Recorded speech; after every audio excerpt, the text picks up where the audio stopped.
तो सांगता तुमकां की हांव जेन्ना जेन्ना पेडण्यात येता मालपेच्यान वता तेन्ना कित्याक खबर ना पूण म्हजे हात जोडटात पावतकीर कदाचित म्हाका अंजनीबाई मालपेकराची त्या काळजांत आशिल्ली याद त्या वेळाचेर थंय जाता जाय जेन्ना जेन्ना ह्या वाटेन वता त्या वेळाचेर म्हाका सदांच श्रीधर पार्सेकराची याद जाता कारण ह्या दोनूय मनशांक हांवें पळयलें ना पूण तांचे बद्दल ज्या ज्या लोकांनी कितें बरयलां ज्या लोकांनी कितें सांगलां की ते कशे लोक आशिल्ले कशा उच्च अशा अभिरुचीचे आणि एक तपस्वी असे कलाकार आशिल्ले ज्यांनी एक आपल्या हाणें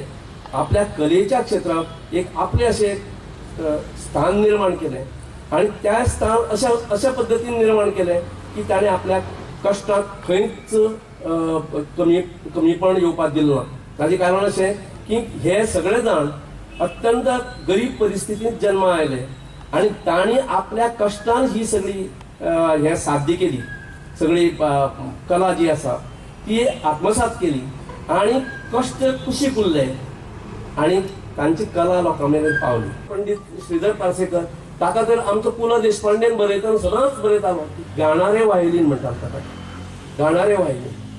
वायलीन सुद्दां गावपाक शकता मनशाक जी अजब हे दिल्ली आसा तितले पद्धतीची एक तपस्या तांणी करून ताजेर इतलो अधिकार मेळयला ह्या वाद्याचेर अशा पद्धतीचे व्यक्ती अशा पद्धतीचे कलाकार आमचे प्रभाकर पंत पणशीकर तांणी तर एक जागतीक स्तराचेरूच एक व्हडलो हे निर्माण केला आमचो ताका म्हणटात कितें की उच्चांक निर्माण केला की प्रभाकर पण तो मी नव्हे हे नाटक म्हळें की पयलीं दोळे मुखार येता प्रभाकर पणशीकर आणि त्या प्रभाकर पणशीकर हांच्या